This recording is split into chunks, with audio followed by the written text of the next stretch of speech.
Hello बच्चे लोग, आज हम पढ़ने वाले हैं क्लास 6 मैथ्स का नवनीत असाइनमेंट, जिसमें हम क्वेश्चन नंबर 1 एमसीक्यूज इस वीडियो में करेंगे। चैप्टर नंबर 8 के क्वेश्चन सबसे पहले हम करेंगे।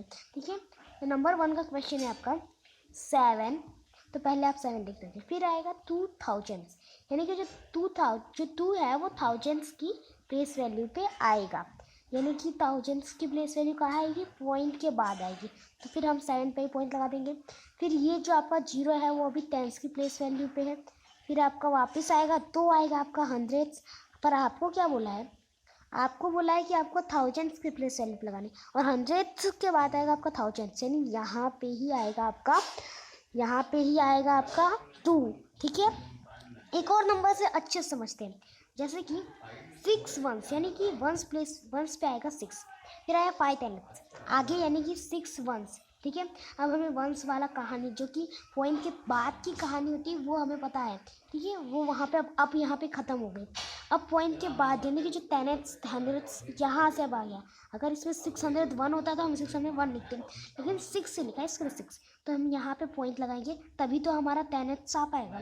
ठीक है, तो यहाँ पे टेनेट्स आ पाएगा, तो पॉइंट के बाद आएगा हमारा टेनेट्स। ठीक है, तो ये जो टेनेट्स है यहाँ पे बोला है 5 टेनेट्स की प्लेस पे आनी चाहिए, तो यहाँ पे टेनेट्स की प्लेस है ये हमारी पॉइंट के बाद, इसके लिए यहाँ पे आ गया हमारा 5। यही था आपका सिंपल लॉजिक, वापिस समझते हैं। जैसे कि 62 है, अब 5 टेनेट्स 62 एंड 5 टेनेट्स, यानी 5 टेनेट्स की प्लेस पे आएगा। अब टेनेट्स की प्लेस पे आएगा, ये जो हमारी जगह दिख रही है खाली, वही है टेनेट्स की प्लेस, पॉइंट के बाद टेनेट्स की प्लेस, तो यहीं पे आएगा हमारा 5। ठीक है, जैसे कि आपका क्वेश्चन है 401 15,000, यानी कि अब ये समझो, अगर 201 बोल देता है 201,000, तो आपकी जो लास्ट नंबर होना चाहिए ना वो थाउजेंड्स पे ही रुकना चाहिए। नहीं, अगर आप ऐसा लिखते तो ये थाउजेंड्स की प्लेस पे तो सिर्फ 2 आता, लेकिन हमें 201,000 की प्लेस पे लिखना। ठीक है, ये मैंने आपको एग्जांपल दिया 201 का।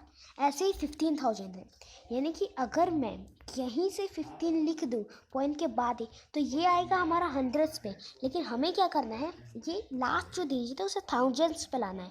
यानी कि इसके लिए हमें क्या करना होगा, इसके लिए हमें पॉइंट के बाद एक 0 लगा के फिर 15 लिखना होगा। अब इसकी हेल्प से क्या होगा, ये टेंस हो जाएगा हमारा, ये 100 हो जाएगा, ये हमारा मेन चीज थाउजेंड्स भी इधर ही आएगा। ठीक है, नेक्स्ट नंबर है आपका, अब आपको बड़ा फाइंड करना है कि कौन सा बड़ा है। बड़ा फाइंड करने के लिए सिंपल लॉजिक है, 9.08 को और 9.008 में से बड़ा फाइंड करना है। इसको बड़ा फाइंड करने के लिए आप क्या करोगे, इन्हें फ्रैक्शन में पहले कन्वर्ट कर लोगे। फ्रैक्शन में कन्वर्ट करना आपको आपकी मैम ने चैप्टर के स्टार्टिंग में ही समझाया होगा, और अगर नहीं समझाया तो सिंपल सी बात आप समझ जाना। ठीक है, हमारे टेक्स्ट बुक के एक्सप्लेनेशन वीडियो से आप समझ जाना।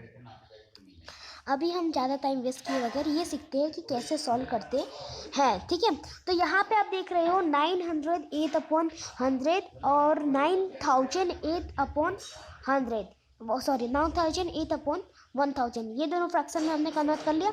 अब हमें पता करना है कि दोनों में से बड़ा कौन है। तो बड़ा पता करने के लिए सबसे अच्छा लॉजिक है कि जो नीचे का जो दोनों बेज है, जैसे कि इसका एक बेज और इसका जो नीचे का बेज, ये दोनों बराबर होने चाहिए, इक्वल होने चाहिए। तो इक्वल तो नहीं, इधर 100 इधर 1000 है, और तो फिर इक्वल नहीं हो तो हमें करना पड़ता है। तो करने के लिए हम इंटू 10 करेंगे, और अगर हमने किसी चीज़ में किसी भी नंबर में नीचे मल्टीप्लाई किया तो हमें ऊपर मल्टीप्लाई करना कंपल्सरी होता है। हमने ऊपर भी फिर कर दिया, तो फिर आ जाएगा यहाँ पे आपका आ जाएगा, फिर इसमें आपका आ जाएगा, यहाँ पे आपका आ जाएगा 9080 अपॉन में 1000, और इधर आपका आ जाएगा 9008 और अपॉन में आपका आ जाएगा 1000। अब आप बताओ इसमें से बड़ा कौन सा है, तो ये 9080 आपका बड़ा है। ठीक है, तो आपका बड़ा ये हो जाएगा, यानी आपकी साइन कैसी आएगी, आपकी साइन आएगी ऐसे। ठीक है, अब इधर आपका ये सॉल्यूशन रॉन्ग है। 6 नंबर 3895, ठीक है, इन्हें फ्रैक्शन में कन्वर्ट करना है। पहले मैं आपको फ्रैक्शन में कन्वर्ट करना सिखा देता हूँ। जैसे कि आपका है यहाँ पे पहले नंबर से ही सिखा देता हूँ। इनमें आपको फ्रैक्शन में कन्वर्ट करना है तो ये वाला आपका सॉल्यूशन बाय मिस्टेक गलत हो गया, तो ये आप मत देखिए। अगर आपको फ्रैक्शन में कन्वर्ट करना है तो आप देखिएगा कि पूरा नंबर क्या है। पूरा नंबर है 908, तो हमने 908 लिख दिया। अब इसके बाद हम 1 लगाएंगे और पॉइंट के बाद दो डिजिट है तो हम यहाँ पे 2 0 लगा देंगे। अब यहाँ पे जैसे कि 9008 है, ठीक है, पूरा हमने नंबर लिख दिया। अब पॉइंट के बाद 3 डिजिट है तो हमने 3 डिजिट लगा दिए। ये था आपका फ्रैक्शन में कन्वर्ट करने की ट्रिक। नीचे भी हम ऐसा ही करेंगे, पूरा नंबर लिख देंगे ऊपर और नीचे हम लगा देंगे पॉइंट के बाद जितने जीरो हो उतने। इधर भी हम ऐसा ही करेंगे। अब आप इसमें देख सकते हैं हमारा बेज पूरा का पूरा सेम है। अब आपको बताना बेज सेम है तो आपको सिर्फ इतना ही देखना कि कौन सा बड़ा है। तो 3894 एंड 3895 में से बड़ा कौन सा है? 3895। तो आपका आंसर आ जाएगा ये। अब आपका वापस फ्रैक्शन में कन्वर्ट करना है। ऊपर वाला जैसे लिखा है वैसे ही लिखेंगे, नीचे पॉइंट के बाद जितने जीरो है, जितने नंबर डिजिट है उतने हमने जीरो लगा दिए। यहाँ पे ऊपर भी हम ऐसे ही करेंगे, 270 लिख देंगे और पॉइंट के बाद जितने डिजिट है उतने लगा देंगे। अब आपको बताना है कौन सा बड़ा है, तो 270 अपॉन में 100 बड़ा है, तो ये आपका हो गया आंसर। फिर आपका है 1.5 और 1.05 में से बड़ा कौन सा है, तो यानी 15 अपॉन में 10 एंड 105 अपॉन में 100 में से कौन बड़ा है, तो यहाँ पे इंटू 10 होगा, यहाँ पे इंटू 10 होगा, नीचे किया तो ऊपर भी इंटू होगा, तो बड़ा हमारा कौन सा हो जाएगा? अगर हमने इंटू किया तो हमारा आंसर आ जाएगा 150 अपॉन में 100 एंड 105 अपॉन में 100। तो बड़ा आपका आ जाएगा 150 अपॉन में 100, तो आपका साइन आएगी ये, ठीक है। फिर आपका आ गया चैप्टर नंबर 9 के। इसके फर्स्ट, सेकंड और थर्ड नंबर में कुछ समझाने जैसा नहीं है, सिंपल सा है। The point of intersection of X axis and Y axis is called origin. Second भी ऐसा ही है, data is collection of number gather to give some information in a bar graph, the height of each bar gives the required information.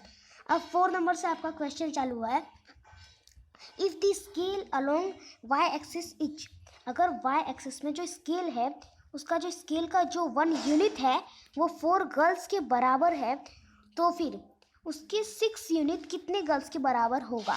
तो यानी 4 into 6 हम करेंगे तो हमारा आ जाएगा 24 गर्ल्स। अब आगे देखते हैं, नेक्स्ट है जो वाई एक्सिस में अगर 1 यूनिट, जो 1 यूनिट है वो 10 बच्चों के बराबर है, तो 50 बच्चे कितने यूनिट के बराबर होंगे? इसके लिए आपको डिवाइड करना होगा, तो आप डिवाइड करोगे 50 को 10 को 50 से, ठीक है। तो 10 5 या 50, ये आपका ख़त्म, तो आपका आंसर आ गया 5। अब जैसे 6 नंबर है, इसमें भी आपका है वाई एक्सिस में क्या है, वाई एक्सिस में 1 यूनिट 20 बच्चों के बराबर है, तो फिर 1 यूनिट 20 kg के बराबर है, तो 50 kg कितने यूनिट के बराबर होगा?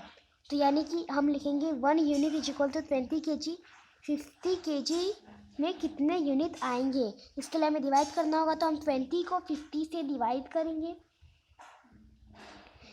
2 जो 4, यहाँ पे 40 और लास्ट में आपका 10 बचा, तो यहाँ पे 10, यहाँ पे 20 को 50 से डिवाइड करेंगे तो फिर यहाँ पे आ जाएगा 2 जा, और यहाँ पे आपका आ जाएगा 40, लास्ट में बचा 10, तो 10 बचा है तो 20 10 से कटेगा नहीं, इसके लिए पॉइंट लगेगा तो 0 आ जाएगा, और यहाँ पे आपका आ जाएगा 5, तो आपका आंसर आ गया 2.5। चैप्टर 10 का question, the perimeter of A square of side 4 centimetre. जो पेरीमीटर है स्क्वायर का वो है, उसका एक साइड का है 4 सेंटीमीटर, तो उसका पूरा पेरीमीटर कितना होगा? ये आपका एक स्क्वायर है जिसका एक साइड 4 सेंटीमीटर का है, तो पूरा पेरीमीटर कितने का होगा? तो फॉर्मूला है आपका 4 into side, perimeter of square का फॉर्मूला है 4 इंटू साइड, यानी कि 4 इंटू 4 अगर आप करोगे तो आपका आ जाएगा 16 SQCM। अब the perimeter of equilateral triangle मतलब होता है जिसके तीनों साइड सेम हो, ठीक है। Equilateral triangle of side 6 centimetre etch, तो फिर एक इक्विलेटरल ट्राइंगल है जिसका साइड 6 सेंटीमीटर है एक साइड, तो यानी कि 3 साइड कितने का होगा, यानी कि 6 इंटू 3, तो आपका 6 इंटू 3 आ जाएगा 18 SQCM। थर्ड नंबर है the perimeter of a rhombus. Rhombus का शेप मैं आपको दिखा देता हूँ कैसा होता है। ये होता है हमारा रोम्बस जो आपको इधर दिख रहा है, ठीक है। अब इसका जो पेरीमीटर है वो एक साइड का बताइए है 8 सेंटीमीटर। यहाँ पे 4 साइड है, यानी कि 8 × 4 आपका हो जाएगा 32 SQ/cm। फिर आपका 4 नंबर आ जाता है the perimeter of regular octagon. Regular octagon यानी कि जिसके सारे साइड सेम हो, जो हम हमेशा इस्तेमाल करते हैं वही, कोई स्टाइलिश ऑक्टागन नहीं आ गया। दी पेरीमीटर ऑफ रेगुलर ऑक्टागन का है एक साइड 5 सेंटीमीटर का। तो ऑक्टागन के कितने साइड होते हैं? तो एक, पहले हम देख लेते हैं ऑक्टागन के साइड कितने होते हैं। 1 2 3 4 5 6 7 8 साइड होते हैं, ठीक है। तो यानी कि एक साइड का 5 है तो 8 साइड के कितने होंगे, यानी 5 × 8 इक्वल टू आपका आ जाएगा 40 SQ/cm, ठीक है। 5 नंबर है the area of a rectangle length 10 centimetre and breadth 6 centimetre.